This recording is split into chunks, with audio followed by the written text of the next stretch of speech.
Selamat malam saudara-saudari semuanya. Senang sekali bisa bersama-sama pada malam hari ini di dalam kelas virtual Emmaus Center dengan topik gereja dan sakramen perjamuan kudus. Malam ini saya akan bicara mengenai sakramen perjamuan kudus secara lebih dominan. Yang pertama adalah tentang makna dari perjamuan kudus. Ya, mungkin waktu yang akan saya pakai cukup lama untuk ini.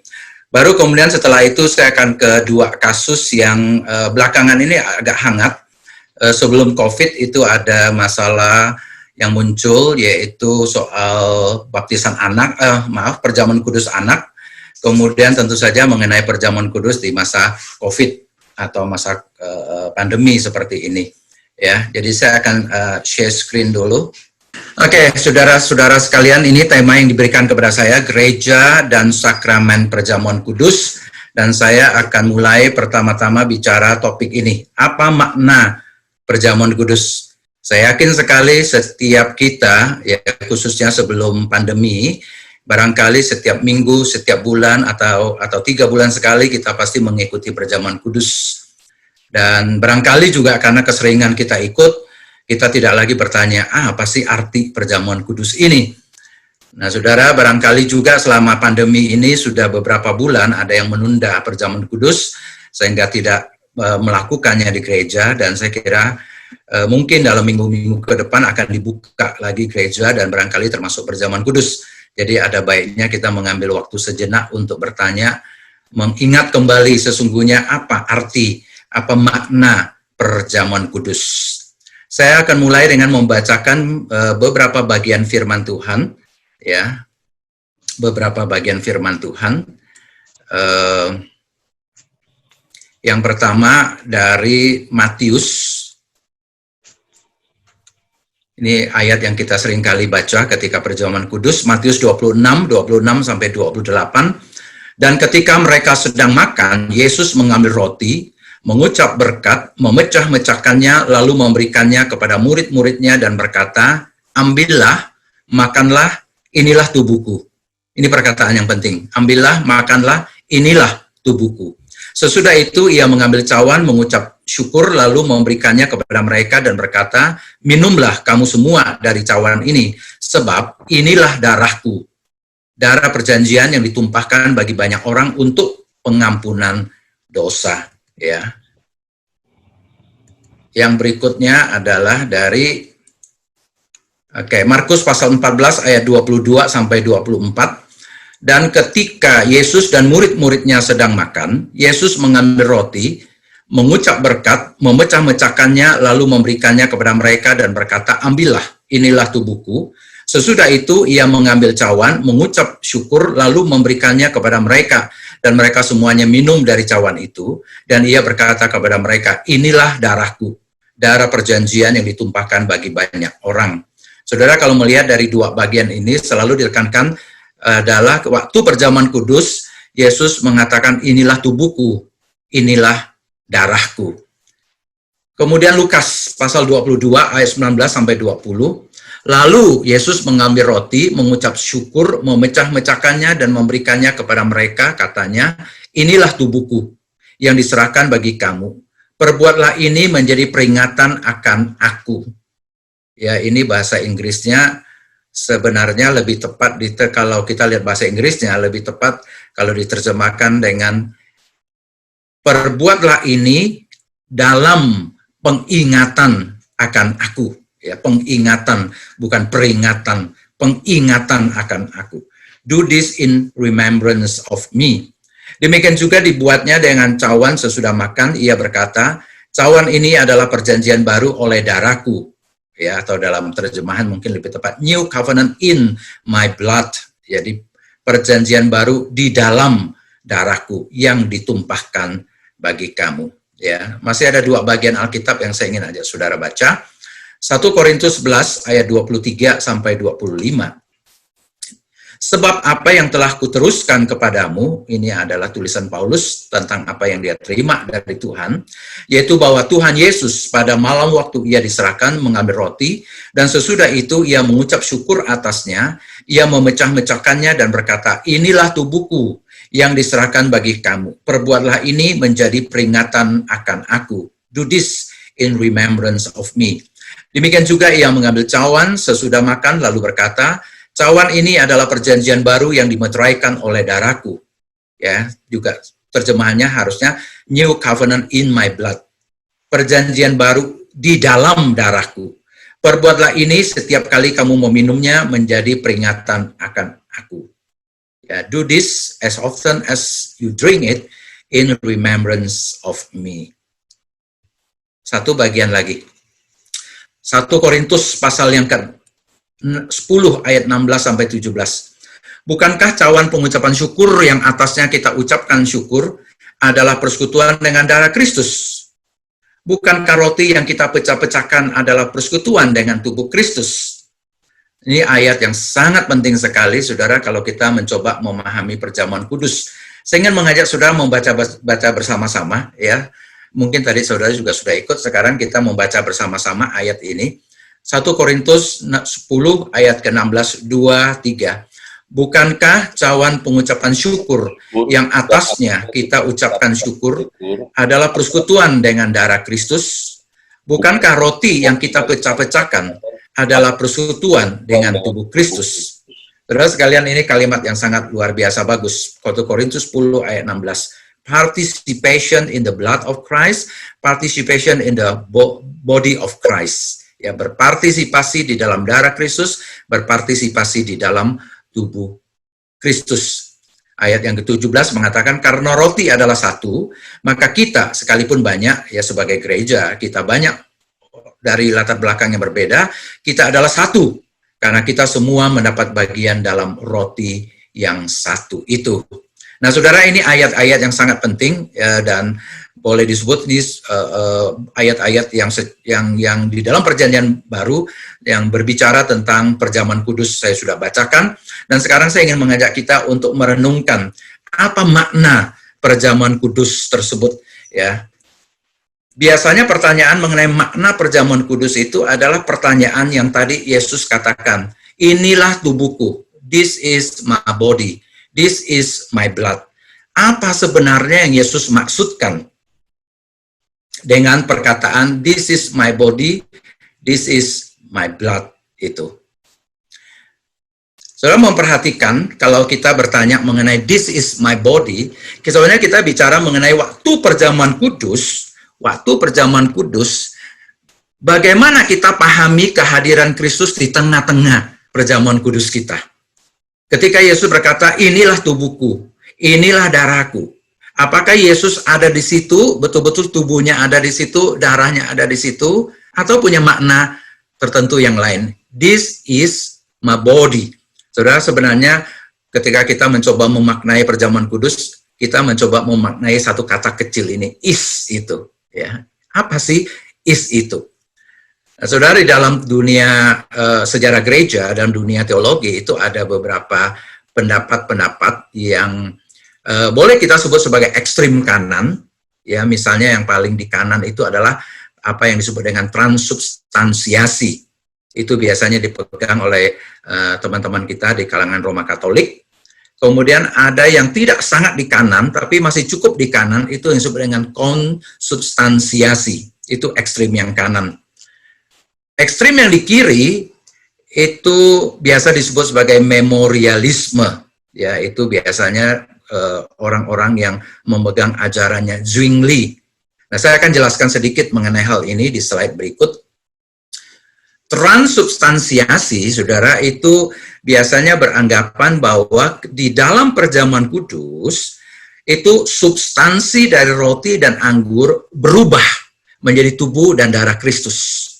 Jadi walaupun penampakan di luarnya roti tetap roti, anggur tetap anggur, namun itu substansi dalamnya, esensinya sudah berubah menjadi tubuh dan darah Kristus secara hurufiah. Ini biasa dipegang oleh saudara-saudara kita di kalangan orang jemaat gereja Katolik. Ada juga yang disebut dengan konsubstansiasi. Ini biasanya dipegang khususnya dari ajaran Martin Luther. Martin Luther percaya Yesus hadir secara literal, secara hurufiah Yesus hadir di tengah-tengah perjamuan kudus, ya. Diri Yesus, tubuh Yesus hadir di situ. Tetapi kehadiran Yesus itu bukan dalam bentuk pengubahan substansi roti dan anggur. Roti dan anggur tetap roti dan anggur, tapi tubuh Yesus hadir bersama dengan roti dan anggur itu. Maka disebut kon, ya, bersama-sama hadir bersama roti dan anggur.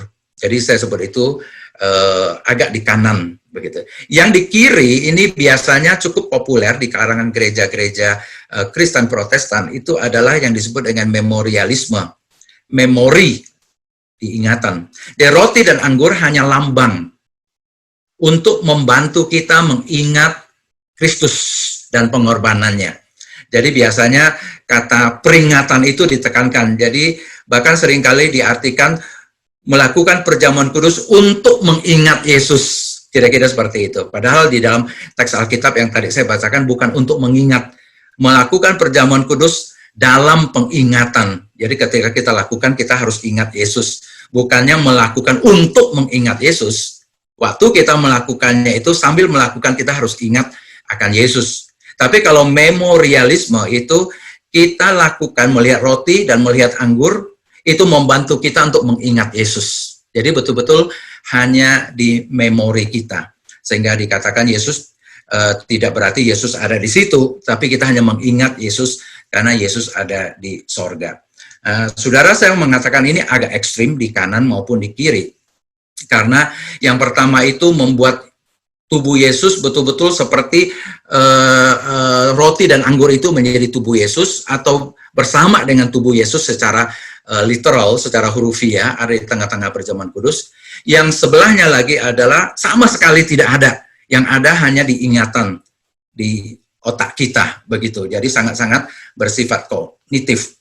Pandangan yang lebih moderat di tengah, yang biasa dipegang oleh gereja-gereja Presbyterian atau gereja-gereja Protestan pada umumnya, itu adalah ajaran yang disebut dengan Kristus hadir secara rohani di dalam perjamuan kudus. Jadi Kristus hadir secara spiritual di dalam perjamuan kudus. Tubuh Kristus, dia sudah naik ke sorga, dia ada di sorga. Tapi dia ada bersama dengan kita di sini oleh karena Roh Kudusnya. Jadi itu yang disebut dengan kehadiran spiritual. Dia hadir di tengah-tengah kita oleh Roh Kudusnya yang membawakan kehadiran Yesus Kristus. Itu kehadiran Kristus yang mengatakan bahwa dia menyertai kita sampai akhir zaman. Kristus hadir untuk kita, tapi itu adalah kehadiran spiritual oleh karena Roh Kudus yang menghadirkan penyertaan Kristus bagi kita. Nah, di dalam perjamuan kudus, saudara, ini ada suatu yang lebih mendalam daripada hanya kita bicara mengenai Kristus hadir secara umum. Tapi ini kita bicara mengenai Kristus hadir di dalam perjamuan kudus yang dia tetapkan sendiri untuk kita lakukan. Jadi ini maknanya jauh lebih istimewa dan lebih mendalam. Kira-kira pengertiannya begini. Roti dan anggur, ya saudara, ini adalah berdasarkan pada ajaran John Calvin. Roti dan anggur itu memang tidak berubah menjadi tubuh dan darah Kristus. Ya, roti dan anggur itu adalah satu tanda, ya, satu tanda. Satu sign, satu tanda. Untuk menandai sesuatu. Tubuh dan anggur itu tetap, roti dan anggur itu tetap adalah roti dan anggur. Roti dan anggur itu menandai sesuatu. Apa yang ditandai? Kristus sudah menentukan itu untuk menandai dirinya. Menandai tubuhnya. Nah, dua hal ini antara tanda dan yang ditandai ini bukan sesuatu yang kita gabungkan di otak kita, tapi betul-betul itu ditentukan oleh Tuhan Yesus sendiri. Jadi maka dikatakan antara tanda yang ditandai itu tidak dapat dipisahkan.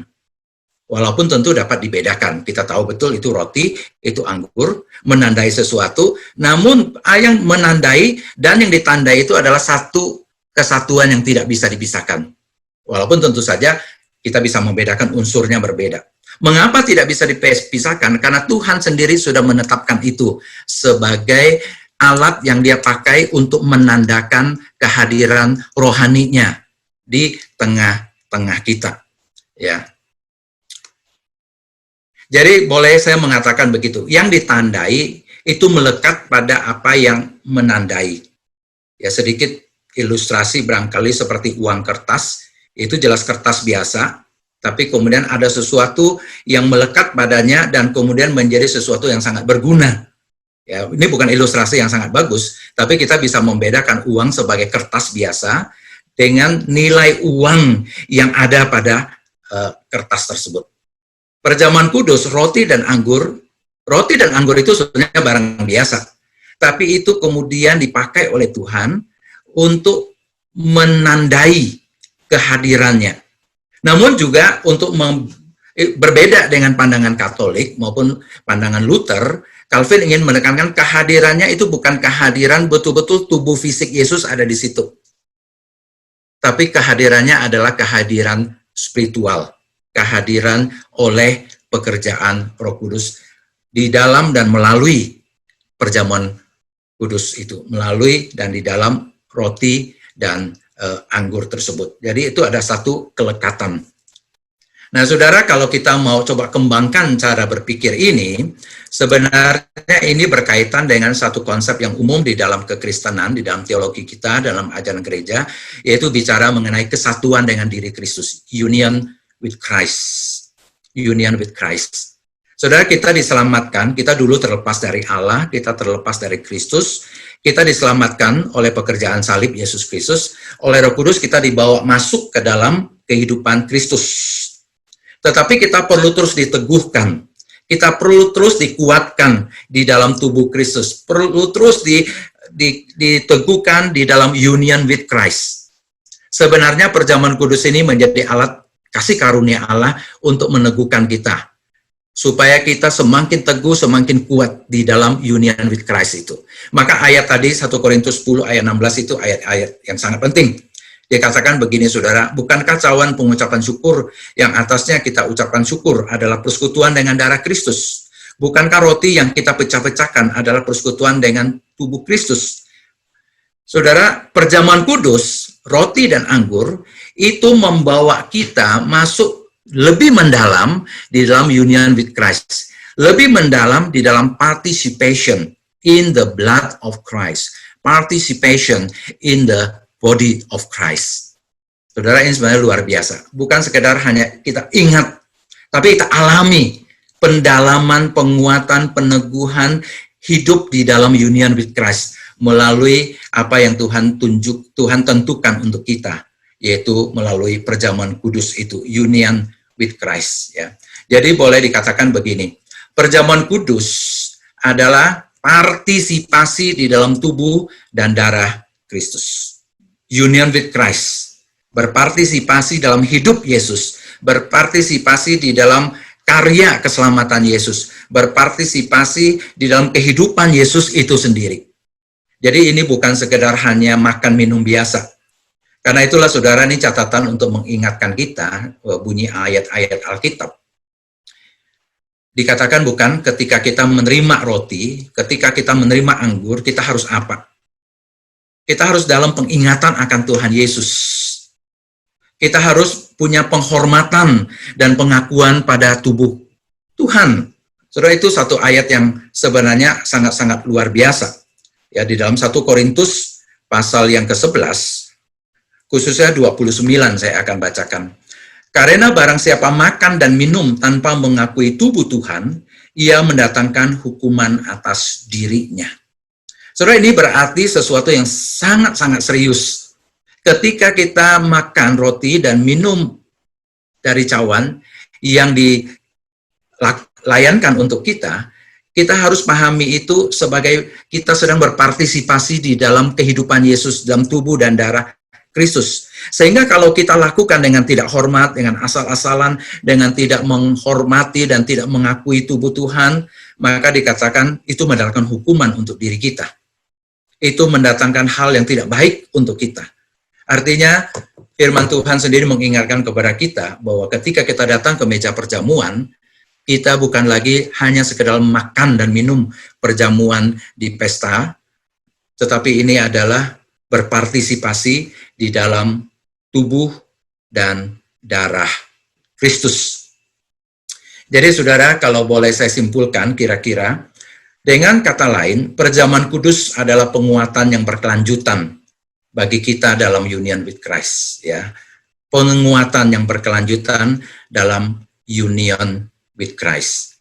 Melalui perjamuan kudus kita dikuatkan, kita diteguhkan untuk terus berada di dalam dekapan kasih Tuhan, di dalam dekapan kehidupan Tuhan. Kita berpartisipasi. Mengapa bisa seperti itu? Saudara, tentu kita tidak mengatakan perjamuan kudus itu, roti dan anggurnya itu menjadi satu seperti mantra, azimat, satu benda yang orang tidak percaya seringkali mungkin lakukan, pergi ke dukun, ada benda tertentu dimakan atau diminum atau dipakai dan kemudian mendatangkan sesuatu. Bukan itu, saudara. Tapi ini memang benda biasa, alat biasa, namun ditentukan oleh Tuhan. Ya, ini yang penting, ditentukan oleh Tuhan. Kita ingat itu seperti yang dikatakan dalam Injil, Tuhan menentukan, Tuhan menginstitusinya, Tuhan melembagakannya. Makanya ketika dilayankan itu harus dilakukan dengan satu institusi. Ya, biasanya pendeta melakukan hal itu. Ya, pada malam waktu Yesus diserahkan, Yesus mengambil roti, cawan berisi minuman, dan seterusnya. Itu adalah penginstitusian. Namun, hal yang juga tak kalah penting adalah roti dan anggur yang dilayankan itu harus diterima dengan iman oleh orang-orang percaya. Dengan pengakuan kepada tubuh Kristus. Dengan satu iman, kepercayaan kepada Yesus yang sudah mati menyelamatkan kita. Yang mencurahkan darahnya, yang mengorbankan tubuhnya untuk kita. Dan dia mengatakan supaya kita hidup di dalamnya. Bahkan dia mengatakan dengan bahasa yang sangat-sangat gambaran yang sangat umum, sampai dimana makan dari dagingnya, minum dari darahnya. Itu adalah suatu penggambaran supaya kita berpartisipasi di dalamnya. Jadi ketika kita ambil roti, ketika kita ambil cawan berisi minuman, kita harus menerimanya dengan iman. Dilayankan dengan kudus, diterima dengan iman. Dan oleh kuasa dan kehadiran Roh Kudus, orang-orang percaya yang menerima perjamuan kudus itu diberikan makanan, diberikan gizi kesehatan, kata Calvin, oleh tubuh dan darah Kristus, yaitu karya penyelamatan dan pengudusan dari Kristus. Jadi saudara, unsur kita percaya, kita beriman, itu sesuatu yang sangat penting. Penghormatan, pengakuan, iman ketika kita menerima perjamuan kudus tersebut. Saudara, sebenarnya inilah yang Roh Kudus kerjakan untuk kita. Roh Kudus menguatkan kita. Dan memang itu adalah pekerjaan Roh Kudus. Roh Kudus disebut sebagai roh persekutuan. Roh Kudus adalah pengikat kita. Ya, dan dia akan terus-menerus mengikat kita, menyatukan kita ke dalam diri Kristus. Roh Kudus akan terus mencurahkan kehidupan Kristus ke dalam kehidupan orang-orang percaya. Dan perjamuan kudus itu adalah alat kasih karunia yang telah ditentukan oleh Kristus sendiri yang menentukan. Jadi saudara, ini bukan yang ditentukan oleh manusia, tapi Kristus tentukan sendiri, menjadi alat kasih karunia untuk menguatkan kita di dalam union with Christ itu. Ditentukan oleh Kristus itu sendiri. Saudara sekalian, kalau bicara mengenai ditentukan oleh Kristus, mungkin kita lantas berpikir, bagaimana penguatan union with Christ itu bisa terjadi melalui perjamuan kudus? Bagaimana kok itu bisa terjadi? Nah, saudara, saya akan melanjutkan dengan satu pemahaman mengenai perjamuan kudus itu sebagai firman Allah yang visual. Firman Allah yang visual. Saudara, ini satu konsep yang penting yang perlu kita pahami di dalam sejarah gereja, memahami perjamuan kudus sebagai visible word of God. Firman Allah yang visual. Firman Allah yang bisa dilihat. Agustinus mengajarkan hal itu, Yohanes Calvin mengajarkan hal itu, yang mengartikan sakramen perjamuan kudus sebagai firman Allah yang dapat dilihat, firman Allah yang visual, ya. Bahkan John Calvin mengatakan begini, Sakramen itu, ya termasuk sakramen perjamuan kudus, itu menyajikan janji-janji Allah di dalam bentuk gambaran. Dan ditaruh di depan mata kita dalam potret yang bisa kita lihat, yang grafis, dalam bentuk citrawi. Jadi saudara, ini gambaran yang bagus. Menjadi visual, pemberitaan mengenai kasih karunia Allah yang tidak kelihatan, tapi sekarang menjadi kelihatan untuk mata kita. Jadi maka disebut sebagai firman Allah yang kelihatan. Saudara, kasih karunia Allah itu tidak kelihatan, tapi Allah mau menyajikannya kepada kita dalam bentuk yang kelihatan, yaitu perjamuan kudus ini. Roti dan anggur untuk represents, ya, untuk menyajikan, untuk memperlihatkan kasih karunia Allah. Maka itu dibentuk di dalam gambaran-gambaran yang demikian. Seorang tokoh gereja juga, ya, yang sudah berabad-abad lalu, dia mengatakan begini, a sacrament is a visible sermon. Khotbah yang visual. Sakramen itu adalah khotbah yang visual.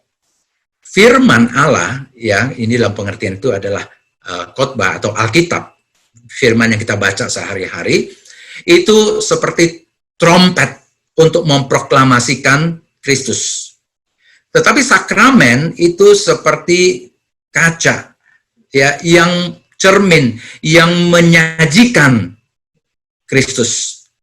Jadi Allah untuk menolong iman kita, dikatakan, bukan saja memberikan kita firman yang audible, tetapi juga tanda yang visible, yaitu perjamuan kudus itu. Saudara, ini perkataan yang sangat indah, ya. Firman itu yang dikhotbahkan itu seperti trompet memproklamasikan Allah. Tapi perjamuan kudus itu firman yang visual, ya, untuk menyajikan, memperlihatkan kasih karunia Allah kepada kita. Jadi karena itulah saudara, maka saya mengatakan bahwa perjamuan kudus itu adalah firman Allah yang dilakonkan, ya, firman Allah yang didramatisasikan. Maka pendeta mendramatisasikan, melakonkan, ya, dengan berbagai gerakan, dengan berbagai ucapan, dimaterialkan. Kita bisa lihat roti, kita bisa melihat cawan berisi minuman, divisualisasikan untuk mata kita, untuk panca indera kita. Jadi saudara sekalian, ini sebenarnya Tuhan menolong kita dengan menyajikan firman yang visual ini, tanda yang visual ini, supaya ini menjadi konsumsi mata kita. Bahkan menjadi konsumsi dari lidah kita. Bahkan menyentuh segenap panca indera kita. Ya, kita bisa melihatnya, kita bisa memegangnya, kita bisa menyentuhnya, kita bisa menyentuhnya ke lidah kita, ke mulut kita, kita bisa mengecapnya. Saudara, itu ketika kita menerima itu, kita harus menyadari bahwa itu firman visual itu sedang dibawa ke dalam hidup kita. Makanya mengapa perlu diterima dengan iman. Saudara, perhatikan ayat ini yang tadi kita sudah baca, 1 Korintus 11 ayat 26. Sebab setiap kali kamu makan roti ini dan minum cawan ini, kamu memberitakan kematian Tuhan sampai Ia datang. Saudara, ini luar biasa. Kalau saudara mau memberitakan kematian Tuhan, biasanya dalam bentuk khotbah, bukan? Atau saudara mengucapkan sesuatu, mengatakan sesuatu, saudara menyampaikan sesuatu kepada orang dengan lisan, keluarkan kata-kata lisan ABCD-nya. Tetapi perjamuan kudus itu dikatakan ketika kita makan, setiap kali kita makan roti dan minum cawan, sebenarnya perbuatan kita itu adalah perbuatan yang memberitakan kematian Tuhan. Jadi bukankah itu firman? Ya, kita memberitakan melalui makan, melalui minum, pada saat kita makan, pada saat kita minum, saudara, pelakonan itu, drama itu, visualisasi itu adalah pemberitaan kematian Tuhan sampai Ia datang. Jadi bukan suara yang audible, ada waktunya ketika pendeta berkhotbah, itu audible, tapi yang ini visual. Kita makan, kita minum, dalam perjamuan kudus itu dikatakan ini adalah pemberitaan atau memberitakan kematian Tuhan sampai Ia datang. Jadi setiap kali kita makan dalam perjamuan kudus, minum dalam perjamuan kudus, kita sedang berkhotbah, kira-kira seperti itu. Kita sedang menyampaikan kebenaran tentang kematian Yesus yang menebus kita dari kehidupan dosa-dosa kita. Jadi saudara sekalian, perjamuan kudus menguatkan kita sebagaimana halnya khotbah, audible word of God, itu menguatkan kita. Namun perjamuan kudus menjangkau dan menjadi konsumsi banyak aspek sensoris kita. Kalau khotbah itu untuk telinga, ya makanya banyak sekarang orang kasih lebih banyak lagi, bisa dilihat dengan PowerPoint dan sebagainya. Tapi itu khotbah, tetap itu audible. Tapi perjamuan kudus itu adalah firman yang visual untuk menjangkau lebih banyak aspek-aspek sensoris kita, untuk menjadi konsumsi lebih banyak aspek-aspek sensoris kita. Ya, mata kita, lidah kita, pengecapan kita, sentuhan kita. Jadi melibatkan segenap panca indera kita. Ini adalah pengalaman rohani yang sangat indah dengan Tuhan. Saudara, mengapa bisa terjadi demikian? Saya ingin ambil contoh begini. Saudara tahu firman Allah yang kita baca sehari-hari di Alkitab, itu sebenarnya berangkat dari kata-kata biasa, kata-kata rutin sekali. Ya, kata-kata biasa kayak kamu, aku, pergi, datang, letih, itu adalah kata-kata yang biasa. Kata-kata yang kadang diucapkan berarti, kadang-kadang tidak bermakna. Tapi kita lihat, saudara, ketika Tuhan memakai kata-kata itu, Tuhan menyusunnya, Tuhan memberinya otoritas, kata-kata itu menjadi firman Allah. Saya ambil contoh satu ayat. Marilah kepadaku semua yang letih lesu dan berbeban berat, aku akan memberikan kelegaan kepadamu. Kata-kata ini begitu sehari-hari dalam hidup kita. Aku, kamu, mari kepada semua letih lesu, beban berat, beri, lega, dan sebagainya. Ini kata-kata yang biasa. Kata-kata biasa yang tidak mungkin bisa kita ini firman Allah. Enggak. Tapi ketika Tuhan pakai itu, Tuhan susun itu, Tuhan berikan ia otoritas, itu adalah firman Allah. Maka kemudian kita baca dalam kitab Injil Matius, dan kita mengatakan itu firman Allah. Pendeta khotbahkan mengatakan, inilah firman Allah. Karena apa? Karena itu ditentukan oleh Allah. Dipakai oleh Allah, disusun oleh Allah, diberi otoritas oleh Allah. Demikian pula dengan perjamuan kudus. Roti dan anggur adalah benda-benda biasa. Tapi Tuhan menunjuknya, Tuhan memakainya sebagai alat-alat kasih karunia-Nya. Sehingga di dalam perjamuan kudus, benda-benda itu bukan lagi roti dan anggur biasa. Kristus menempelkan otoritasnya di dalam alat-alat itu. Kristus melengketkan kehadiran spiritualnya melalui alat-alat itu. Karena Kristus yang memakainya, Kristus yang menunjuk alat-alat itu. Alat-alat itu menjadi firman yang menguatkan dan meneguhkan kita di dalam tubuh Kristus. Saudara, inilah yang saya ingin sampaikan mengenai makna. Tadi saya sudah mengatakan di awal, waktu terbanyak akan saya pakai untuk bicara mengenai makna dari perjamuan kudus. Saya berharap saudara dapat mengikutinya, walaupun saya mungkin agak sedikit cepat bicara karena waktu yang sangat pendek, tetapi mudah-mudahan saudara dapat mengikutinya, bicara mengenai makna perjamuan kudus, yaitu this is my body. Ini adalah suatu penanda bagi kehadiran rohani yang dibawakan oleh Roh Kudus, kehadiran Kristus secara rohani di tengah-tengah perjamuan kudus kita.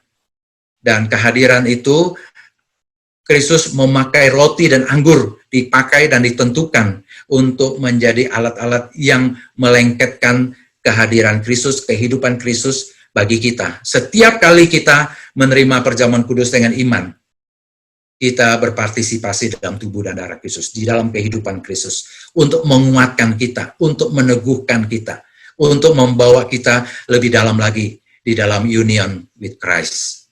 Itu yang saya sampaikan mengenai makna perjamuan kudus. Saya masih ada 2 topik kecil, ya, khususnya karena belakangan ini ada beberapa pertanyaan mengenai perjamuan kudus. Yang pertama tentu adalah perjamuan kudus untuk anak-anak. Saya akan cepat saja, saudara. Ada gereja-gereja tertentu, ya, yang tidak melakukan perjamuan kudus. Ada gereja-gereja yang melakukan perjamuan kudus untuk anak. Tetapi lebih banyak lagi gereja-gereja yang tidak melakukan perjamuan kudus untuk anak. Ya, saya ambil contoh, banyak gereja-gereja Presbyterian yang tidak melakukan perjamuan kudus untuk anak. Nah, gereja Presbyterian itu, atau gereja Protestan pada umumnya yang tidak melakukan perjamuan kudus anak, itu umumnya mengikuti ajaran seperti yang diajarkan oleh John Calvin, walaupun tentu banyak juga orang-orang lain yang mengajarkan mengapa perjamuan kudus tidak ditujukan untuk anak-anak. Memang baptisan seringkali gereja lakukan untuk anak-anak. Tapi gereja yang melakukan baptisan anak, biasanya mereka tidak melakukan perjamuan kudus untuk anak. Mengapa bisa seperti ini? Alasannya adalah karena adanya perbedaan sifat, perbedaan natur baptisan dan perjamuan kudus. Ada perbedaan sifat. Baptisan itu adalah tanda keselamatan. Ya, keselamatan itu anugerah Allah. Ya, baptisan itu tanda keselamatan. Jadi baptisan itu dengan demikian itu adalah tanda entrance untuk masuk atau initiation, tanda diinisiasi, dilantik masuk ke dalam gereja, ke dalam umat Allah. Itu yang menjadi ciri atau karakter dari baptisan, menjadi suatu tanda kelahiran baru sebagai anak-anak Allah. Jadi jelas baptisan itu adalah karakternya itu adalah sakramen yang melantik kita masuk, yang membawa kita masuk ke dalam gereja sebagai umat Allah, ke dalam kelahiran baru sebagai anak-anak Allah. Dan itu adalah tandanya, baptisan. Sedangkan perjamuan kudus itu adalah tanda kehidupan di dalam Kristus, yang biasa kita sebut sebagai proses sanctification. Nah, proses sanctification ini memerlukan tindakan aktif orang-orang percaya. Jadi karakternya berbeda. Perjamuan kudus itu ditujukan atau diartikan cirinya, karakternya, sifatnya adalah tanda kehidupan di dalam Kristus. Makanya baptisan dilakukan cukup sekali, tetapi perjamuan kudus dilakukan berkali-kali sepanjang kehidupan kita. Karena perjamuan kudus itu adalah tanda kehidupan dalam Kristus. Proses pengudusan, sanctification. Dan proses pengudusan itu memerlukan tindakan aktif orang-orang percaya. Dan saudara, yang dikatakan seperti ini, kita tahu dari tadi kita pelajari mengenai perjamuan kudus. Jadi perjamuan kudus itu ditujukan untuk orang-orang yang dapat memahami makna dan kuasa perjamuan kudus. Ditujukan kepada orang-orang yang dapat mengakui tubuh dan darah Kristus. Yang dapat memeriksa hati mereka. Itu kata firman Tuhan kan, perjamuan kudus kita harus memeriksa hati kita. Ditujukan kepada orang-orang yang dapat memproklamasikan kematian Tuhan Yesus. Ditujukan kepada orang-orang yang dapat mengingat Kristus ketika mereka menerima perjamuan kudus ini. Jadi dengan kata lain, sebenarnya ketika orang berpartisipasi dalam perjamuan kudus, mereka butuh pemahaman tentang apa itu perjamuan kudus. Mereka harus punya satu kemampuan untuk bisa mengakui tubuh dan darah Kristus. Mereka harus punya kemampuan untuk bisa menganalisa, memeriksa hati mereka. Mereka harus punya pemahaman untuk tahu apa yang disebut proklamasi kematian Tuhan Yesus. Mereka harus punya satu kompetensi untuk mengingat Kristus ketika mereka sedang menerima roti dan anggur. Nah, dengan demikian sebenarnya berarti perjamuan kudus itu memang bukanlah untuk anak-anak. Ya, dan saya setuju dengan pemahaman yang seperti ini. Pemahaman bahwa perjamuan kudus memang bukanlah untuk anak-anak. Karena anak-anak tidak bisa melakukan hal-hal yang seperti itu. Ya, tentu kita bisa bertanya, sampai umur berapa anak-anak bisa melakukan? Biasanya gereja tidak melakukan pembatasan itu secara psikologis atau secara ilmu pendidikan, sampai umur berapa anak-anak bisa memahami dan sebagainya. Tapi batasannya biasanya itu adalah, kalau anak-anak itu, walaupun sudah dibaptis anak, tapi dia perlu CD dulu, umur berapa di CD, mungkin gereja satu dengan gereja lain berbeda. Atau anak-anak yang dibaptis secara orang dewasa, ada yang umur 13 tahun sudah dibaptis, berarti kemudian dianggap dia sudah bisa menerima perjamuan kudus. Itu batasan di masing-masing gereja. Tapi memang Alkitab tidak mengatakan kalau seseorang menerima baptisan, itu misalnya perlu paham ini, paham itu, perlu mengakui ini, mengakui itu. Makanya banyak gereja-gereja yang melakukan baptisan anak, walaupun anak tentu saja belum bisa memahaminya. Jadi itu satu alasan yang saya kira cukup bagus bagi gereja-gereja yang tidak melakukan perjamuan kudus anak.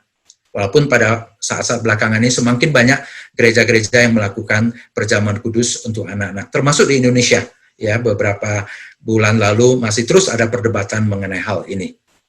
Satu hal terakhir yang saya ingin bicarakan, saudara-saudari sekalian, saya ingin berbahas mengenai kondisi saat ini. Kondisi saat ini ketika banyak gereja menunda perjamuan kudus, dan kemudian setelah nunda ingin memulai perjamuan kudus. Bagaimana ini? Kalau mau nunda, sampai seberapa lama kita menunda? Kalau kita mau melakukan lagi, bagaimana terbaik untuk kita melakukan? Atau mungkin pertanyaan yang lebih teologis adalah, seberapa sering kita harus melakukan perjamuan kudus? Seberapa sering kita harus melakukan perjamuan kudus? Nah, saudara, Alkitab sendiri tidak memberikan peraturan khusus mengenai berapa sering perjamuan kudus harus dilakukan. Tidak ada peraturannya, ya. Namun memang, saudara, Alkitab punya isyarat yang cukup jelas. Perjamuan kudus itu harus dilakukan dengan cukup sering dan rutin. Jangan sampai setahun sekali, itu udah kelamaan banget. Nah, saudara yang jarang-jarang ikut perjamuan kudus, walaupun sudah dibaptis dewasa atau sudah di CD, saudara ingat baik-baik, perjamuan kudus itu adalah alat kasih karunia Allah yang ditentukan oleh Kristus sendiri untuk menolong kita supaya kita bisa berpartisipasi dalam tubuh dan darah Kristus. Mari datang ke meja Tuhan, ya. Dan kita harus lakukannya dengan sering dan rutin. Jelas dari ayat-ayat yang kita baca tadi, misalnya contoh 1 Korintus 11 ayat 26 dan 27, ya Paulus sendiri mengatakan itu gereja sudah dengan rutin melakukan perjamuan kudus. Paulus mengatakan setiap kali kamu makan, setiap kali kamu minum, itu sebenarnya menandakan bahwa mereka melakukannya dengan cukup sering, mereka melakukannya dengan rutin. Ya.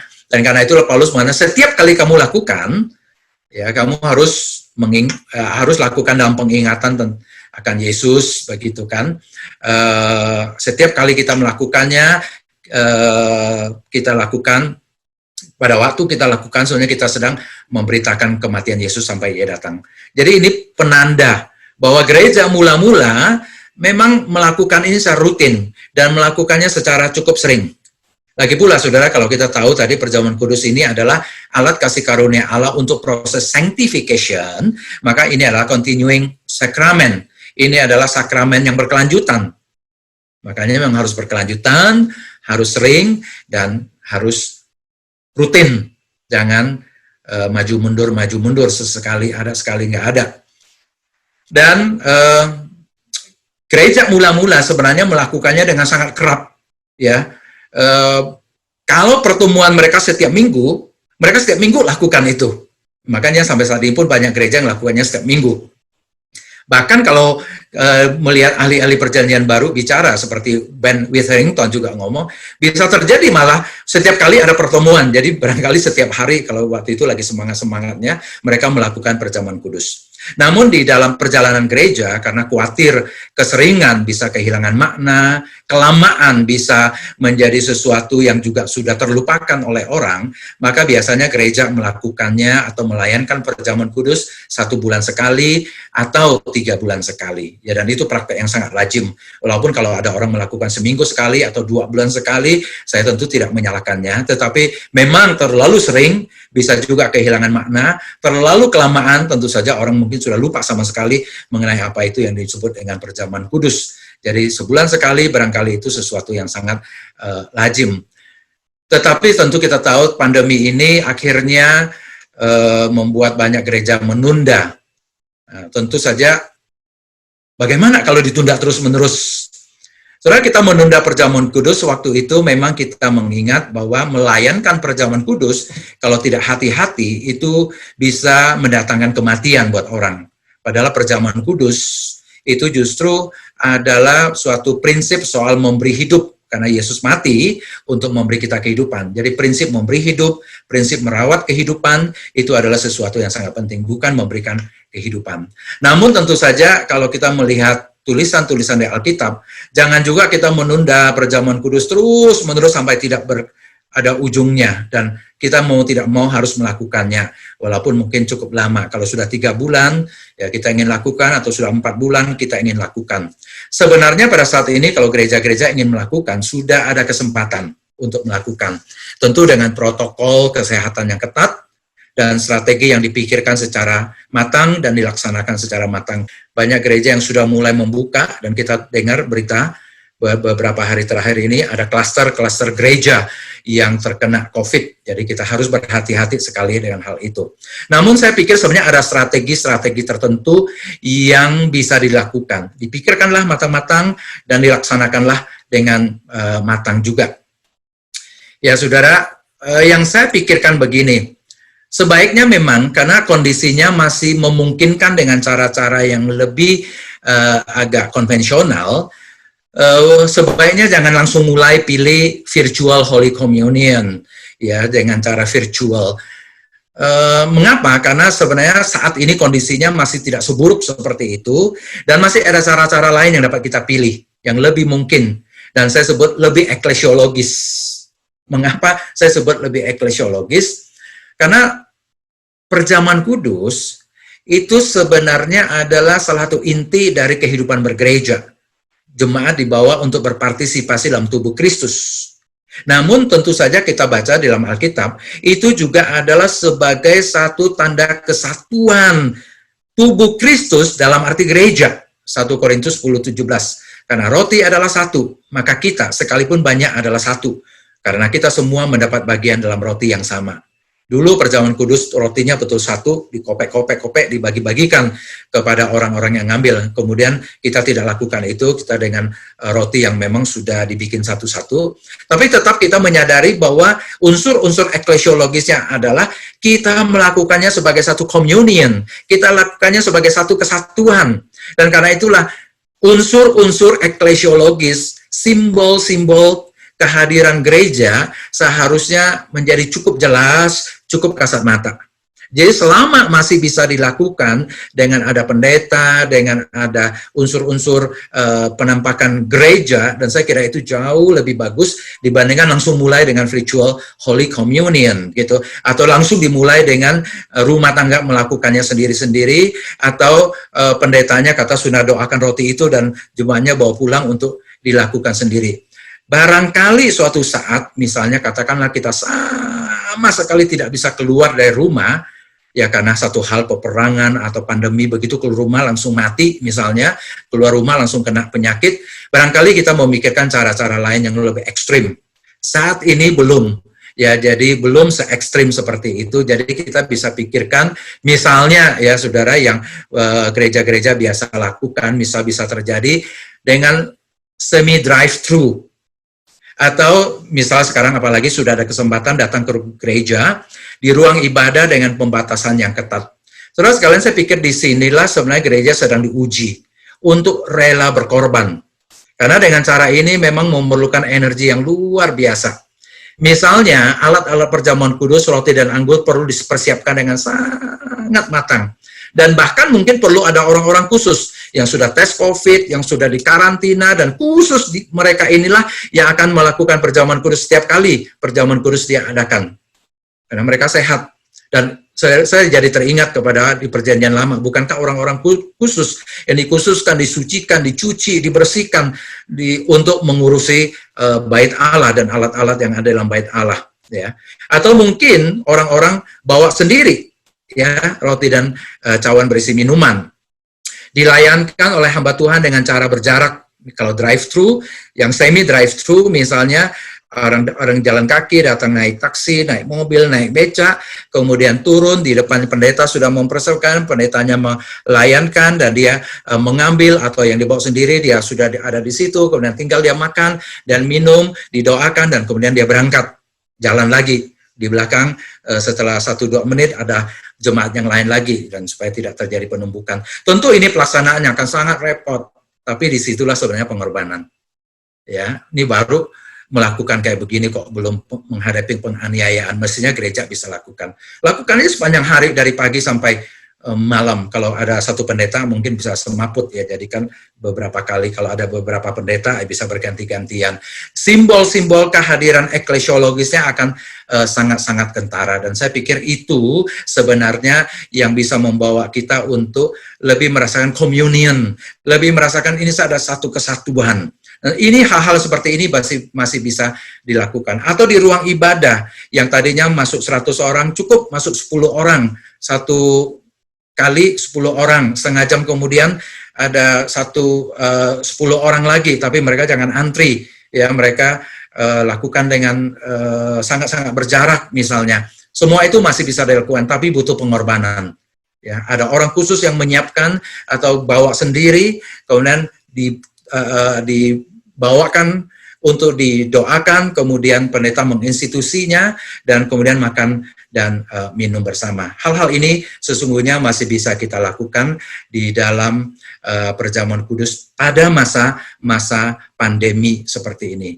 Jangan langsung ekstrim kepada hal-hal yang sebenarnya masih kita bisa lakukan untuk yang belum terlalu ekstrim. Terus kalian, itu yang saya ingin sampaikan pada malam hari ini.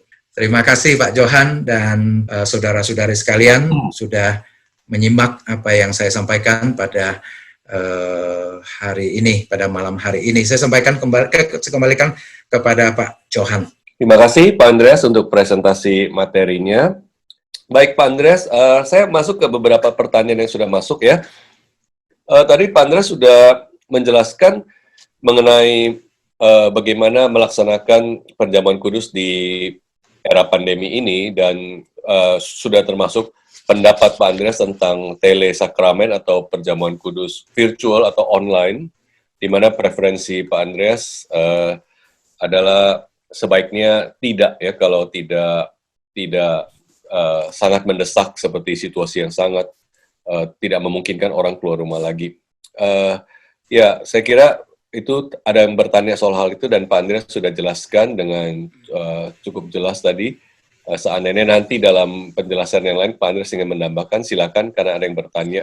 Tapi saya kira ide tentang semi apa tadi yang Pak Andreas bilang itu menarik sekali ya, misalnya semi drive-thru. Ya, ya. Jadi memang Pak Andreas menekankan aspek eklesiologis itu yang harus dipelihara dalam melaksanakan perjamuan kudus, yang mungkin kalau melalui virtual akan sulit didapatkan. Oke, pertanyaan yang lain, apakah mungkin untuk kita memakai roti yang jenis lain, misalnya biskuit, ya, atau minumannya mungkin jenis yang lain? Ya mungkin ini kalau cerita di rumah kali ya, saya kalau di gereja kan pasti disediakannya ini ya. Ya tapi secara umum lah, apakah itu bisa diganti? Karena kenyataannya roti yang kita makan hari ini juga berbeda dengan roti yang dipakai oleh pada zaman Yesus. Begitu. Iya. Silakan, Pak. Betul, Pak Johan dan saudara yang bertanya. Umumnya penafsir perjanjian baru tidak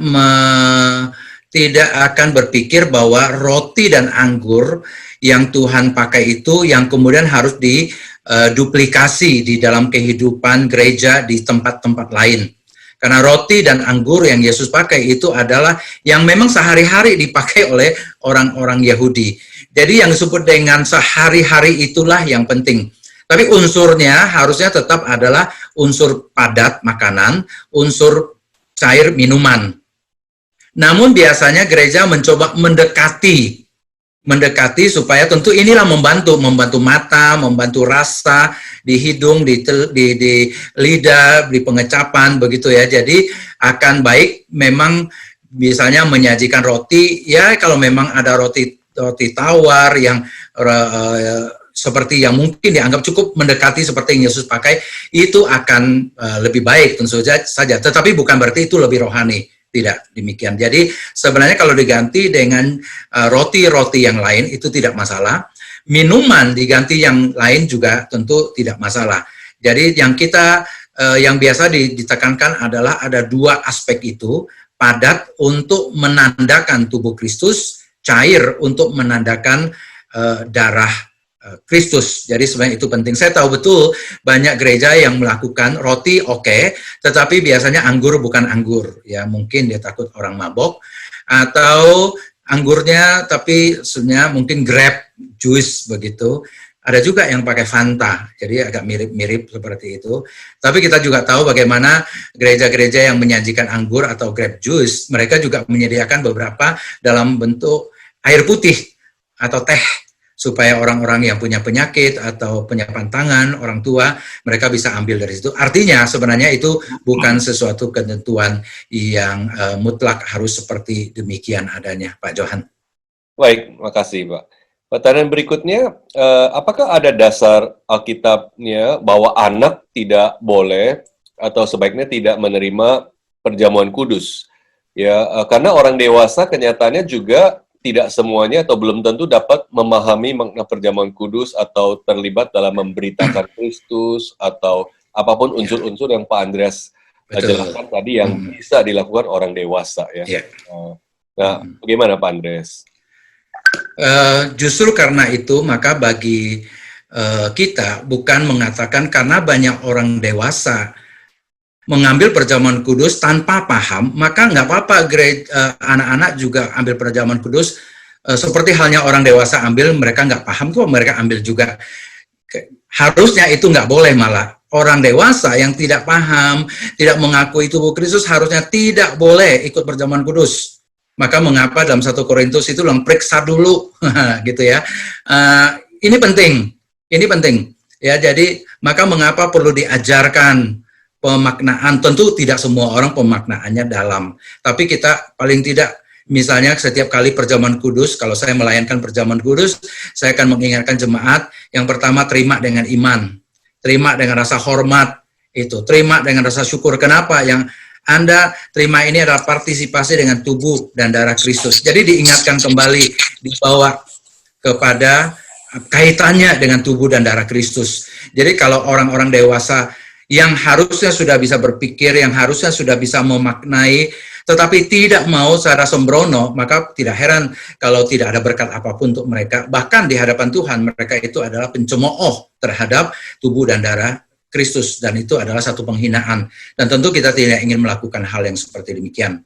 Anak-anak, barangkali memang ada anak-anak yang mereka bisa paham soal perjamuan kudus ya, pada umur tertentu mereka sudah bisa paham. Maka tadi saya mengatakan sebenarnya juga tidak ada ketentuan sampai umur berapa ya, maka gereja biasanya lebih amannya mereka mengambil satu batas umur kalau mereka sudah di CD atau kalau mereka sudah dibaptis dewasa. Dan kita tahu orang yang di CD atau dibaptis dewasa dari satu gereja ke gereja lain itu bisa berbeda-beda satu dengan yang lain.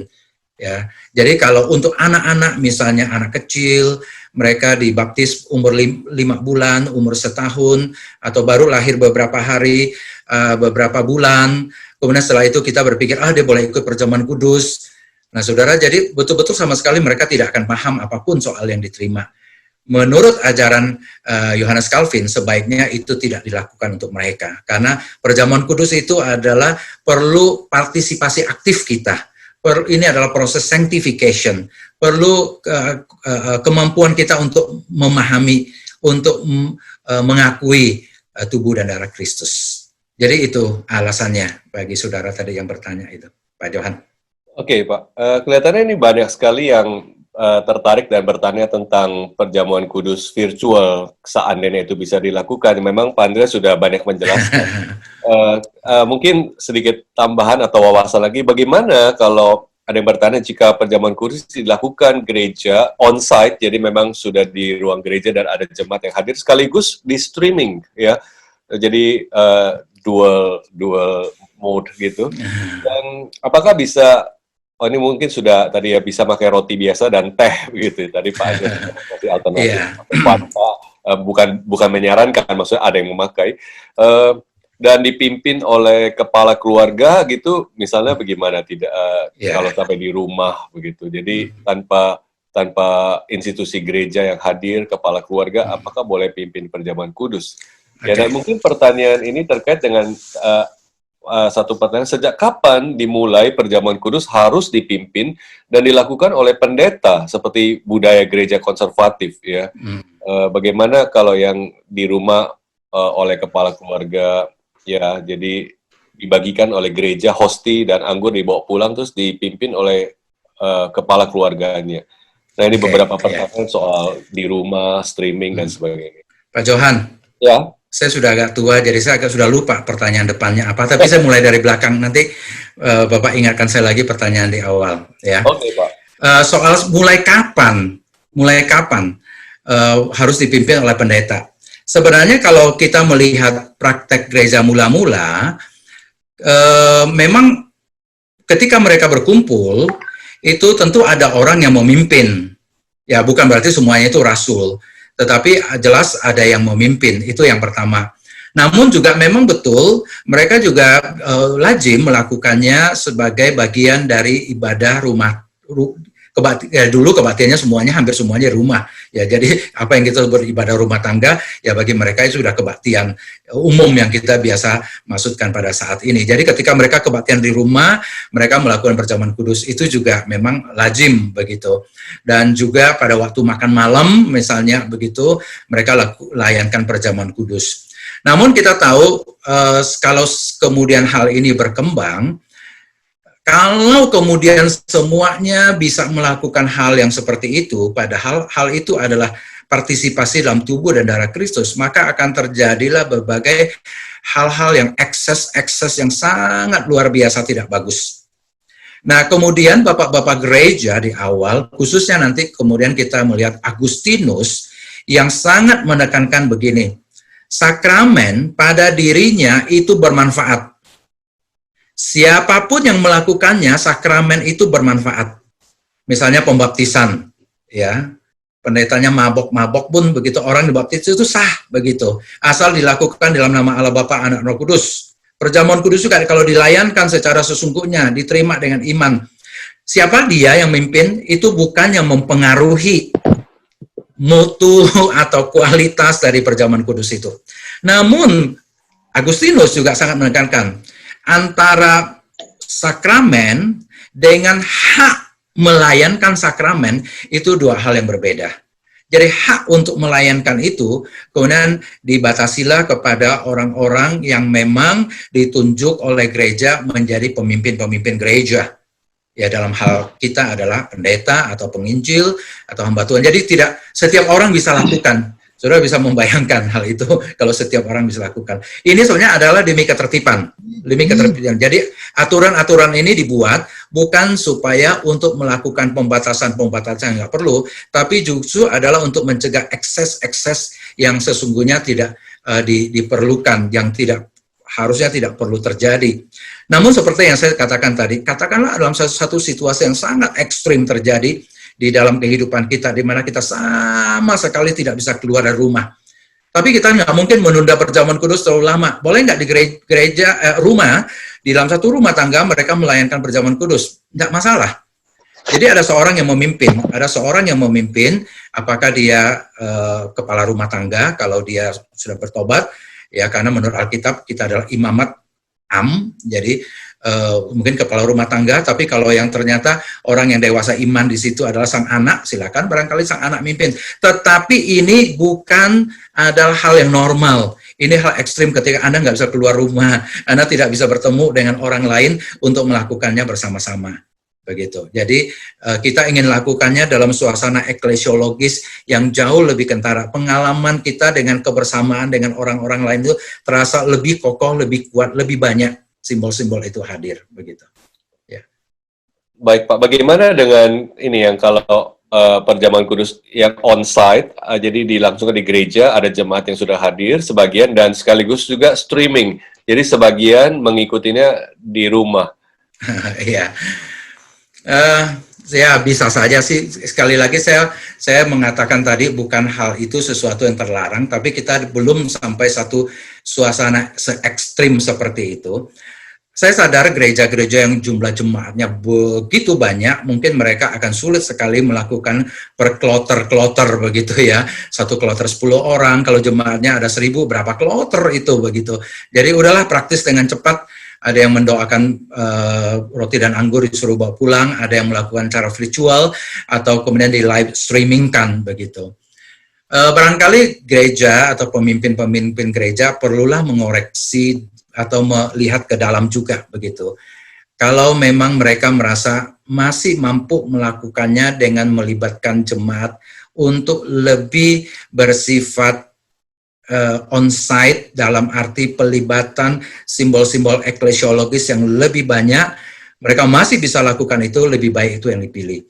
Tapi kalau ternyata tidak bisa, ya kondisi ekstrim memerlukan cara-cara ekstrim. Saya percaya itu memang bukan sesuatu yang tidak diperbolehkan, bisa saja. Tapi kalau kita berpikir itu untuk mudah, itu barangkali bukan jawaban. Kalau kita berpikir, ini kan cara mudah, ini ngapain repot-repot, itu berarti ada sesuatu yang kurang tepat di dalam pemikiran kita. Tetapi kalau memang kita rasanya tidak mungkin bisa menjangkau orang sebanyak seperti itu, dan kita lakukan, saya kira mungkin tidak salah. Tapi kalau tidak mampu menjangkau orang sebanyak gitu, mengapa? Ya kalau kita punya gereja begitu besar, pasti tenaga-tenaga juga banyak, hamba-hamba Tuhan juga banyak. Mungkin ada berbagai cara-cara yang kita lakukan, masih mungkin bisa dilakukan. Tapi mungkin satu hal yang bagus kalau kita mau lakukan dalam pengertian online atau virtual, memang betul-betul harus lakukannya bersamaan, begitu ya, saat bersamaan. Termasuk kalau rumah tangga melakukan sendiri, lebih baik ada satu perjanjian jam 9 pagi kita lakukan bersama-sama gitu. Karena seperti hasil survei yang kami dapatkan SDT Amanat Agung beberapa minggu lalu, ada hasil survei mengenai ibadah online, tetap jemaat merasa ada kehilangan unsur-unsur misalnya unsur lokalitas. Jadi penting sekali mereka merasa bagian dari lokasi itu, lokal itu. Ya, jadi nggak bisa ikut online yang umum yang tidak biasa mereka ikuti. Jadi unsur lokalitas itu penting. Kedua, unsur partisipatif itu penting. Bukan saya sendiri, ada orang lain bersama-sama dengan saya. Jadi kalaupun ujung-ujungnya kita harus lakukan virtual atau online, atau bahkan yang lebih ekstrim tadi masing-masing keluarga lakukanlah tetap dengan cara-cara yang biasa kita lakukan di gereja.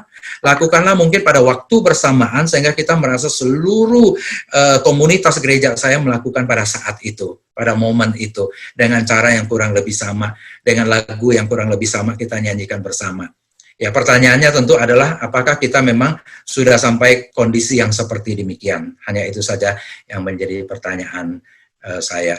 Tapi juga saudara, kalaupun gereja yang melakukan virtual itu jangan mengatakan ini adalah normal. Ya, ibadah online pun itu bukan sesuatu yang normal. Ya, itu kondisi yang tidak biasa, mau nggak mau kita lakukan begitu. Ya, jadi kita tetap menginginkan ibadah-ibadah yang memerlukan adanya persekutuan-persekutuan yang saling bisa mengalami kehadiran satu dengan yang lain secara lebih kasat mata. Tapi sekali lagi prinsipnya jelas, merawat kehidupan, menjaga kehidupan, memberi kehidupan, bukan dengan cara-cara yang mematikan orang lain. Itu juga penting menjadi prinsip yang harus kita pegang. Pak Johan.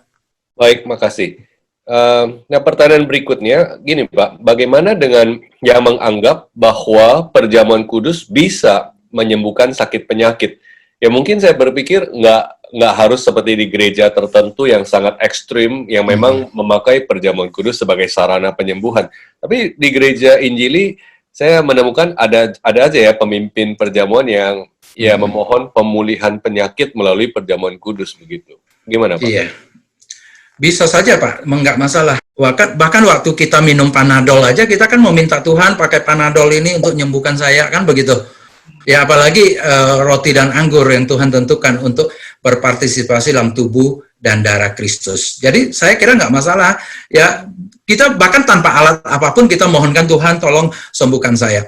Namun kalau kita anggap roti ini adalah ajimat, minuman ini adalah ajimat, kalau kita makan pasti terjadi sesuatu di dalam, begitu ya, karena sudah didoakan. Saudara, itu yang pemikiran sakramentalis itu kurang tepat, karena beranggapan bahwa kuasa Kristus itu sebegitu melekatnya sehingga itu menjadi seperti obat. Jadi obat siapapun yang makan, siapapun meminum, itu pasti khasiatnya sama. Enggak. Perjamuan kudus itu perlu kita terima dengan iman. Kita perlu nanggapi dengan iman. Kalau oleh kasih karunia Allah, itu bukan sekedar hanya menguatkan iman kita. Dan Tuhan ingin memakai itu untuk menyembuhkan kita, puji Tuhan. Namun itu adalah kasih karunia Allah. Dan kita tidak berpikir bahwa Tuhan tidak bisa, Tuhan tidak akan melakukan dengan cara lain. Bisa, dengan sebiji Panadol pun kita doakan dan Tuhan bisa memakainya untuk menyembuhkan kita. Ya, asal kita jangan menganggap hal-hal itu lebih daripada kasih karunia Allah. Berikutnya, di dalam 1 Korintus 11 ayat 27 yang tadi dibaca ada kata tidak layak ya. Jadi barang siapa dengan cara yang tidak layak. Itu kira-kira meliputi apa saja Pak yang disebut tidak layak? Kalau yang kita lihat di sini memang ini bukan kasus yang disebutkan di sini, bukan kasus ya. Bukan kasus-kasus, tetapi yang dikatakan di sini adalah orang-orang yang makan dan minum tanpa mengakui tubuh Tuhan. Bagaimana seseorang tidak mengakui tubuh Tuhan? Kita tidak tahu kasusnya bagaimana. Tapi mungkin kita bisa membayangkan kondisi yang seperti apa. Ya, main-main mungkin, hanya makan dan minum untuk kenyang. Kalau dalam kasusnya di Korintus memang kurang lebih seperti itu. Mereka minum begitu banyak sampai mabok-mabokan, dan itu bukan lagi sebagai pengakuan akan tubuh Kristus, pengakuan akan darah Kristus. Atau juga misalnya mereka tidak sungguh-sungguh menguji diri, ya, seenak-enaknya melihat diri mereka seperti seolah-olah apapun juga lah Tuhan pasti terima, tapi tidak mau melihat bahwa saya sekarang datang ke meja perjamuan Tuhan, menerima undangan Tuhan, saya perlu mengoreksi diri, saya perlu menguji diri, saya perlu meminta pengampunan dari Tuhan, saya perlu dilayakkan oleh Tuhan walaupun saya berdosa, walaupun mungkin semalam maupun tadi pagi saya berdosa, tapi sekarang saya datang dalam kasih karunia Tuhan, misalnya. Itu bagian dari pengujian diri, ya, examine diri kita. Banyak orang yang tidak melakukan hal-hal yang seperti itu, dan saya percaya hal-hal seperti itu bisa termasuk tidak layak, ya, main-main, bahkan sampai mabok-mabokan, tidak mau mengakui, tidak menghormati. Pak, saya kira itu contoh-contoh bisa banyak sekali untuk kita mengatakan itulah yang disebut dengan cara-cara yang tidak layak, dan mungkin sekian banyak cara-cara yang lain lagi. Kalau boleh saya cerita, Pak, dulu saya waktu kecil ikut gereja di kampung. Kurang lebih seperti itu, Pak. Saya betul-betul mengalami, ya, orang mabok-mabokan ke gereja, kemudian perjamuan kudus berantem gitu ya di depan meja perjamuan kudus. Saya tidak yakin kalau itu menghormati Tuhan. Itu pasti cara yang tidak layak. Itu terjadi. Dan karena itulah maka kita harus disebut menguji diri atau mengeksamin diri sendiri sebelum kita datang ke meja perjamuan Tuhan. Baik, makasih Pak. Berikutnya, apakah signifikansi perjamuan kudus itu hanya remembrance? Karena memang ada kata itu kan, mengingat. Bagaimana dengan aspek masa kini dan masa yang akan datang, misalnya terkait dengan perjamuan kawin anak domba? Bukankah ini penting juga mengingat ini akan mempengaruhi cara bersikap dalam perjamuan kudus? Yakni bukan hanya unsur berduka karena dosa-dosa, tapi juga syukur bahkan pengharapan di masa depan. Di depan saya sempat bicara juga. Bahkan kalau hanya unsur mengingat, memorialisme, itu saya kategorikan sebagai ekstrim kiri. Artinya itu bahkan tidak memaknai kehadiran Kristus di dalam dan melalui perjamuan kudus itu. Dan saya tidak juga setuju dengan pandangan seperti itu. Dan memang betul, saudara atau saudari penanya, perjamuan kudus bukan sekedar hanya mengingat, bukan hanya kognitif.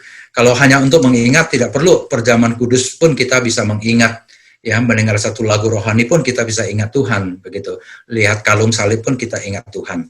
Dan karena itulah maka perjamuan kudus itu lebih daripada hanya mengingat. Itu adalah berpartisipasi dalam tubuh dan darah Kristus. Dan itu memang unsur presentisnya, unsur kekiniannya sangat kuat. Itu proses menguatkan kita dalam union with Christ pada saat ini. Namun betul, sangat-sangat setuju bahwa unsur eskatologisnya sangat kuat. Maka di situ dikatakan ketika kita makan dan minum, kita pada saat itu kita memberitakan kematian Tuhan sampai Dia datang, the second coming of Jesus Christ. Maka Yesus juga mengatakan Dia tidak akan makan dan minum lagi bersama murid-muridnya sampai nanti kegenapannya dalam kerajaan Allah, yang saudara-saudari sebut tadi itu dengan perjamuan kawin anak domba. Pada saat itu ketika semua tanda-tanda pada zaman ini itu akan dikomplitkan di masa yang akan datang. Ya, kita saat itu tidak butuh lagi perjamuan kudus sebagai tanda yang membawa kita masuk ke dalam berpartisipasi dalam tubuh dan darah Kristus. Pada saat itu kita de facto sudah di dalam kehidupan bersama dengan Kristus dan di dalam dalam Allah Tritunggal, seperti yang digambarkan dalam kitab Wahyu, ya, bagaimana di situ kita tidak butuh terang lagi karena Yesus anak domba itu menjadi terang dan sebagainya. Bahkan tidak butuh bait Allah lagi karena Allah adalah baitnya. Artinya kita langsung berhadap-hadapan dengan Sang Allah yang hidup itu. Saya sangat-sangat setuju karena itu betul, jangan sekedar hanya soal mengingat, tapi ini adalah bagian dari penguatan hidup kekinian untuk membawa kita melihat terus ke depan, berjalan ke depan, berharap ke depan kepada kedatangan Yesus Kristus yang kedua kali, di mana pada saat itu semua apa yang menjadi tanda-tanda saat ini akan digenapkan. di kedatangan Yesus yang kedua kali itu. Pak Johan. Oke, terima kasih Pak. Kemudian, apakah orang dewasa yang sudah memahami perjamuan kudus tapi belum menerima baptisan boleh menerima perjamuan kudus? Karena rata-rata gereja umumnya mempersilahkan mereka yang sudah menerima baptisan dewasa baru boleh menerima perjamuan kudus. Iya. Sebenarnya gereja yang memberlakukan syarat penerimaan perjamuan kudus harus sudah ada baptisan dewasa atau CD, itu adalah sebenarnya soal kehati-hatian. Perjamuan kudus dari awal ditetapkan oleh Yesus sampai pada saat ini selalu dipahami sebagai perjamuan untuk orang percaya. Bagaimana kita tahu seseorang itu sudah percaya? Tentu orang itu bisa bilang, saya sudah percaya. Tapi gereja menuntut satu langkah lebih daripada hanya itu, yaitu baptisan, begitu. Pengakuan percaya di hadapan publik melalui penerimaan baptisan atau CD. Itulah titik di mana ketika seseorang dianggap betul-betul sudah percaya. Gitu. Ya, karena perjamuan kudus adalah perjamuan untuk orang yang sudah percaya, maka baptisan itu kemudian dijadikan sebagai tanda demarkasinya, tanda pembatasnya.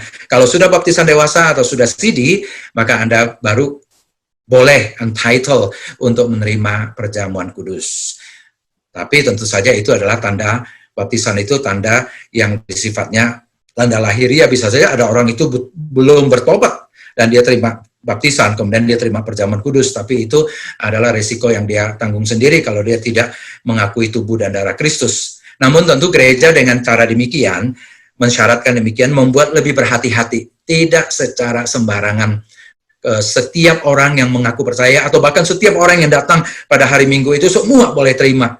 Padahal perjamuan kudus itu adalah ditetapkan oleh Tuhan untuk menjadi perjamuan bagi orang-orang percaya. Makanya yang diterima itu adalah hanya murid-muridnya pada saat itu. Oke, itu Pak Johan.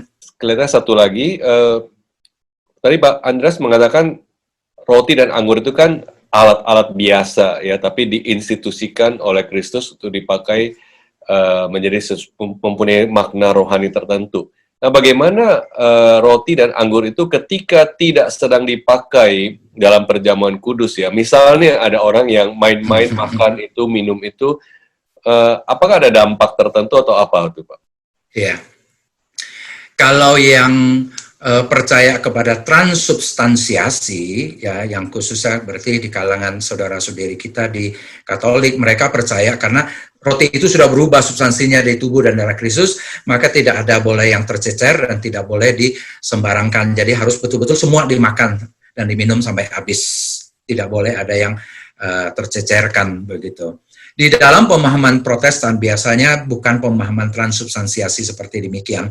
Roti tidak berubah menjadi tubuh dan darah Kristus, itu jelas ya. Roti itu hanya alat yang dipakai oleh Kristus menjadi kasih karunia-Nya.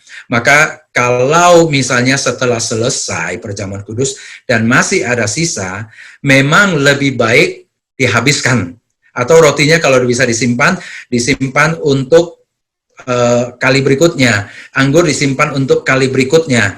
Jangan kemudian masuk ke dapur bersih sambil minum sampai mabuk-mabuk. Tentu kita tidak mau tanda itu, hal yang seperti itu terjadi. Walaupun kita ingin mengatakan roti itu ketika dibawa ke dapur untuk dibereskan atau minuman itu ketika dibereskan itu bukan itu darah dan tubuh Kristus begitu ya, karena kita tidak percaya kepada transubstansiasi. Tapi anyway kita tetap ada penghormatannya, bahwa itu tadi dilayankan di depan.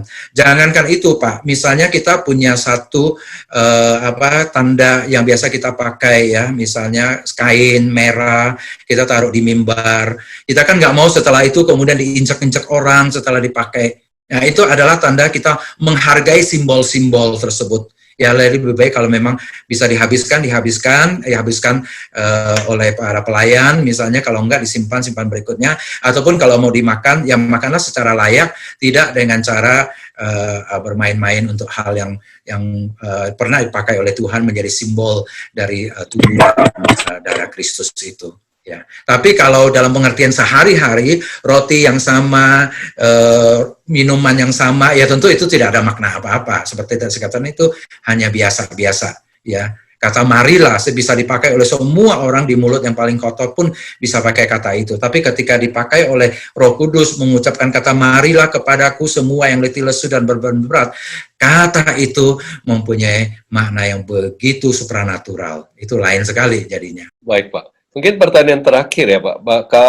Kira-kira formula apa yang paling tepat diucapkan kalau menurut tadi presentasi Bapak kan kelihatannya preferensinya ke Calvin ya. Tapi kira-kira bagaimana dalam prakteknya seorang pendeta atau pemimpin Perjamuan Kudus mengucapkan formula apa Perjamuan Kudus ini? Misalnya kan ada yang bilang membuat kita mengingat kasih Tuhan dan sebagainya. Itu kan satu formula, tapi ada formula apa yang mungkin menurut Pak Andreas paling tepat untuk menjelaskan event itu kepada jemaat yang sedang mengikutinya? Ya.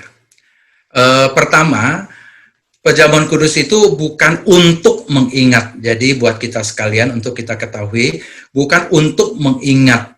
Perjamuan Kudus itu dilakukan di dalam pengingatan kepada Tuhan. Jadi kita harus sudah ingat-ingat dulu begitu ya, baru ikut Perjamuan Kudus.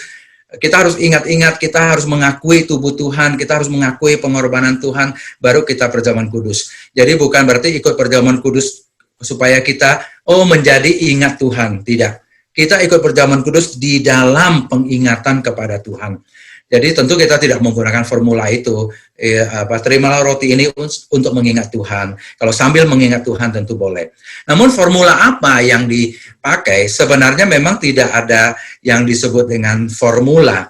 Tetapi gereja-gereja umumnya menggunakan perkataan Tuhan Yesus. Dan saya kira itu sangat-sangat cukup perkataan Tuhan Yesus yang dia katakan. Atau bisa juga apakah yang tertulis di Injil, apakah yang tertulis di 1 Korintus seperti yang Paulus katakan. Dan Paulus pun mengutip perkataan Yesus, perkataan yang disebutkan. Misalnya begini, ketika kita mengangkat roti, kita kemudian dikatakan kita mengucap syukur atasnya, kemudian kita pecah-pecahkan, dan kita berkata, inilah tubuhku yang diserahkan bagi kamu, perbuatlah ini di dalam pengingatan akan aku. Itu kan perkataan Tuhan Yesus. Ketika kita angkat cawan, kita mengucap berkat atasnya, dan kemudian berkata, cawan ini adalah perjanjian baru di dalam darahku. Perbuatlah ini setiap kali kamu minumnya di dalam pengingatan akan aku. Itu adalah formulanya Yesus. Jadi paling aman, paling baik, paling tepat ikut formula itu. Ya, jadi tidak perlu tambah-tambahkan lagi. Ya, terimalah inilah tubuhku yang menjadi simbol bagi sebenarnya itu kita malah sudah menambah-nambahkan. Kalau kita mau mengajarkan sesuatu tentang makna Perjamuan Kudus, memang bukan pada saat Perjamuan Kudus itu. Mungkin beberapa menit sebelum Perjamuan Kudus ketika kita sedang berbicara, atau lebih baik lagi tentu di katekisasi, di pembinaan, di kelompok kecil, di dalam khotbah-khotbah kita ajarkan makna Perjamuan Kudus. Tapi ketika kita sedang melayankan atau menginstitusi Perjamuan Kudus, sangat bagus adalah kita mengambil formula yang diucapkan oleh Tuhan sendiri. Inilah tubuhku, inilah darahku, atau ini cawan perjanjian baru yang inilah perjanjian baru di dalam darahku, misalnya seperti itu. Itu adalah bagian apa yang dituliskan di dalam Alkitab. Saya kira itu formula yang terbaik untuk kita pakai, Pak Johan. Oke, sekali lagi terima kasih Pak Andreas untuk apa yang sudah Bapak bawakan malam hari ini, dan itu memberkati kita semua. Baik, kita akan menutup sesi Emmaus Center malam ini. Boleh minta Pak Andreas memimpin doa penutup. Oke, boleh. Mari saudara-saudari sekalian kita berdoa. Allah Bapa yang di sorga, yang kami sembah, yang kami percayai, dan yang kami cintai dalam Tuhan Yesus, terima kasih karena Engkau mengajar kami dengan kebenaran-kebenaran-Mu. Kami bersyukur kalau malam hari ini kami boleh lagi menerima pengajaran-pengajaran. Kiranya Tuhan terus tanamkan itu di pikiran kami, di hati kami, dan dapat kami praktiskan dalam kehidupan sehari-hari kami. Bagi kami yang menerima pelayanan perjamuan kudus, biarlah sungguh-sungguh kami menerima dengan kesungguhan hati, dengan mengakui tubuh dan darah Kristus, dengan semakin dikuatkan di dalam union with Christ. Bagi kami yang Tuhan panggil untuk melayankan, menginstitusi perjamuan kudus di dalam setiap kami melakukannya, biarlah kami dapat melakukannya dengan lebih tepat, lebih baik lagi, dan bahkan yang tak kalah pentingnya, kami boleh terus mengajar kepada jemaat mengenai makna dari perjamuan kudus ini. Dan tolong kami juga Tuhan di dalam pelaksanaan perjamuan kudus pada saat-saat pandemi ini. Tolong Tuhan, cara-cara yang kami lakukan kiranya sungguh-sungguh juga mencerminkan cinta kami kepada Tuhan. Dan juga apa yang kami lakukan tidak mencelakakan orang, tidak menyebarkan virus COVID ini, tapi menjaga dan merawat dan bahkan memberi kehidupan untuk orang-orang lain. Karena itulah tolong kami memikirkan strategi yang tepat, kami pikirkan strategi yang teologis, kami dapat melaksanakannya dengan baik, yang sungguh-sungguh memuliakan Tuhan dan menjadi berkat bagi orang-orang lain. Buat saudara-saudari kami yang sudah ikut Emmaus Center pada malam hari ini, Tuhan Engkau berkati mereka dalam kondisi mereka masing-masing, apakah di tempat yang dekat, kami dari STM Agung atau tempat-tempat yang jauh, Tuhan Engkau jaga, Engkau pelihara mereka, Engkau berkati mereka, Tuhan Engkau pimpin kehidupan mereka, mereka boleh sukses, berhasil, mereka diberi kesehatan, diberi kekuatan, kebahagiaan dalam keluarga mereka, dan lebih dari itu, iman yang semakin diteguhkan dan dikuatkan, kehidupan berpartisipasi dalam Kristus, union with Christ, yang semakin diteguhkan dan semakin dikuatkan. Terpujilah namamu Bapa, berkati juga Pak Johan dan segenap panitia yang mempersiapkan Emmaus Center pada malam hari ini, maupun untuk kelas-kelas berikutnya di minggu-minggu berikutnya. Terpujilah namamu Tuhan. Di dalam nama Tuhan Yesus Kristus, kami bersyukur dan kami berdoa. Amin. Terima kasih Pak Andreas.